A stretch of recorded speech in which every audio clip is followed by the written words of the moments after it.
आप ये देखें कि तबाही आपको पता कब से शुरू हुई? जी जब आपने 1 साल के अंदर 3 चेयरमैन चेंज कर जी एक विजन होता है ना, वो आपने चेंज कर दिया। जो आता है वो यही समझता है कि वो जो कर रहा है वो सबसे अच्छा कर रहा है। हम्म, पसंद नापसंद उरूज पे पहुंची हुई होती है। किसी के लिए फिटनेस की अलहदा ट्रायल होते हैं, किसी के लिए फिटनेस वैसे ही पास हो जाती है। जी ये मैं क्रिकेट लैंग्वेज में बोल रहा हूँ। इसी तरह जो आपने बात करी ना, कप्तान चेंज हुआ, कोचिंग डिपार्टमेंट में सारे लोग चेंज हो गए, तो वो खमियाजा आपको नजर आ रहा है ना। आप मैच, ये जो 2 मैच हारे, इस पे तो जाए मत। आप देखें, अब आप हारे अफगानिस्तान से वर्ल्ड कप में, हम्म, आप एशिया कप हारे। आवाज आ रही है जी आपको? जी बिल्कुल आ रही जी सुन जी रहे हैं जी। सर। सही है। उसके बाद वर्ल्ड कप में जो आपकी जो परफॉर्मेंस थी, बैटिंग ट्रैक पे आपके स्पिनर्स बेकार, आपके फास्ट बॉलिंग बेकार, आपके बैट्समैन बेकार, सिवाय आखिरी 2 मैच में फखर जमान। जी तो हम्म, जब आपकी नीयत अच्छी नहीं होगी तो इसी तरह के आपके नताइज आएंगे। जो आता है वो समझता है मैं सबसे बड़ा अफलातून हूँ। तो हम्म। देख लें अफलातूनी का क्या नतीजा है। अच्छा सर, वो आपने बात की, जो आता है वो अपने आप को सब कुछ समझता है। मोहम्मद हफीज़ की बात करें, आप इनके कोच भी रहे हैं, आप मिसबा के भी कोच रहे। जब मिसबा को भी ये बहुत ज़्यादा डेजिग्नेशन दे दिए गए थे, चीफ सेलेक्टर भी, हेड कोच भी, बैटिंग कोच भी, तो हमने भी बहुत बात की, तो तमाम क्रिकेटर ने भी बहुत बात की, और फिर एक्चुअली देखा कि क्रिकेट का डिज़ास्टर हुआ। अभी ये मोहम्मद हफीज़, ओबियसली हम सब बड़े अच्छे उन्हें क्लोजली जानते हैं, विजन भी रखते हैं।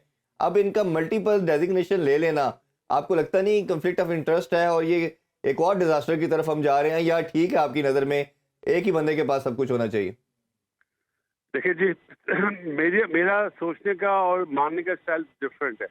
मैं एक चीज जानता हूँ, जिस चीज में बोला जाए ना, वो चीज कभी भी कामयाब नहीं होती है। हम्म, अब मोहम्मद हफीज माशाल्लाह 50 लाख या 50 करोड़ भी ले, मुझे उससे इख्तिलाफ नहीं है, लेकिन सच तो बोले हम्म। कि मैं हेड कोच भी हूँ। वो बोलते हैं मैं हेड कोच ही नहीं हूँ, मैं तो डायरेक्टर हूँ। तो मतलब आप मुझे बताएं ना, किसी बच्चे से भी आप पूछेंगे तो वो बोलेगा भाई हेड कोच और डायरेक्टर मोहम्मद हफीज है। इन्हें सच बोलना चाहिए जी मुल्क के खातिर। सही है। दूसरी चीज ये है कि आपने बाबर आजम को कप्तानी से हटाया, हम्म, हटवाया गया। जो अभी चेयरमैन बनना चाह रहे हैं जका साहब, उन्होंने माशाल्लाह माशाल्लाह जो बातें उनकी आई हैं, ऑडियो आपने सुनी होगी, जी जो टेलीफोन पे बातें हो रही हैं, तो ये चीजें क्या इस तरह चलती हैं? मुझे तो हैरत है कि उन्हें एक्सटेंशन किस बात पे प्राइम मिनिस्टर साहब ने दे दी है, हम्म, किस बात पे दे दी है, कि उनमें क्या ऐसी चीज है जहां पे जाते हैं मैच हार के आ जाते हैं। जहां जब से आए हैं 3 टूर्नामेंट हम आ गए, एशिया कप, वर्ल्ड कप और ये वाली सीरीज ऑस्ट्रेलिया वाली। ऐसे ही। तो थोड़ा सोचना चाहिए, मुल्क का सोचना चाहिए। हम लोग अनफॉर्चुनेटली पर्सनल जो लाइकिंग और डिसलाइकिंग है उसका सोच रहे हैं, मुल्क का कोई नहीं सोचता। अच्छा तो सर, बहुत ये सोचना चीज है। ये जो वर्ल्ड कप के बाद डिसीजन लिया गया बाबर आजम से कैप्टनसी लेके, टेस्ट कैप्टनसी शान को दी गई, फिर T20 कैप्टनसी शाहीन को दी गई, फिर अब स्क्वाड चेंज किया गया। अब जिस तरह T20 का प्रेजेंट स्क्वाड है काफ़ी रिलेटिवली यंग, इसमें यंग ब्लड इंडक्ट किया गया है। सर आप इस डिसीजन को कैसे देखते हैं? भाई यंग ब्लड के मैं अगेंस्ट नहीं हूँ, आना चाहिए ना, लेकिन क्या उसामा मीर यंग ब्लड है? अगर वो पिछला मैच डेब्यू उसका हुआ T20 का, इसमें अवाम का कसूर तो नहीं है ना। हम्म, असल में हमारे यहाँ डिफरेंट जो फ्रेंचाइज लीग्स है उसकी बेस पे तो आप टीम बना रहे हैं। आप किस बात पे डोमेस्टिक को इज्जत दे रहे हैं, मुझे बताएं ना, क्या जी चीज है डोमेस्टिक की? बेहतरीन बॉलर कौन हुआ स्पिनर? हम्म, ऐसा ही है। उसको कोई पूछ ही नहीं रहा है। अच्छा अभी मसद भाई, अब्बास हाफिजी के लिए मैं कोई 1 साल से आवाज लगा रहा था, सब बोलते थे वो इंटरनेशनल मटेरियल का बॉलर ही नहीं है। क्या हुआ? सबने देख लिया। तो आप डोमेस्टिक को या तो इज्जत दें, अगर इज्जत नहीं देनी तो पसंद नापसंद पे बोलें कि भाई हमने ये टीम बनाई है, पसंद पे बनाई है।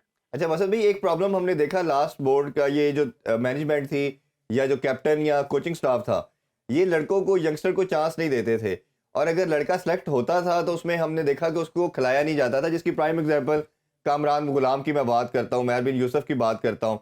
इनको सेलेक्ट किया गया, खिलाया नहीं गया। इसी तरह फिर अगर नजम सेठी साहब की बात करें तो उन्होंने इसको ब्रेक करने की कोशिश की, तो यूएई के अंदर आपने शारजा में खिला दिया अफगानिस्तान के अगेंस्ट लड़कों को, उसमें लड़कों ने परफॉर्म नहीं किया, तो फिर आपके बड़े दावे आए, देखा ये यंगस्टर इस काबिल नहीं है। अब लड़कों को खिलाया जा रहा है, तो हसीबुल्लाह स्क्वाड में है, उसको नहीं खिलाया गया। 2-3 साल से साहबजादा फरहान रन कर रहा है, उसको नहीं खिलाया गया। आजम खान को खिलाया गया, जिसकी 2 कीपर, पाकिस्तानी क्रिकेट में 2 कीपर का खेलना मेरी लॉजिक से, माइंड से बियॉन्ड है कि किस तरह आप खिला सकते हैं। और उसका फिटनेस लेवल देखें, अगर शर्जील दुनिया का one of the best hitter नहीं खेल सकता तो आजम कैसे खेल सकता है?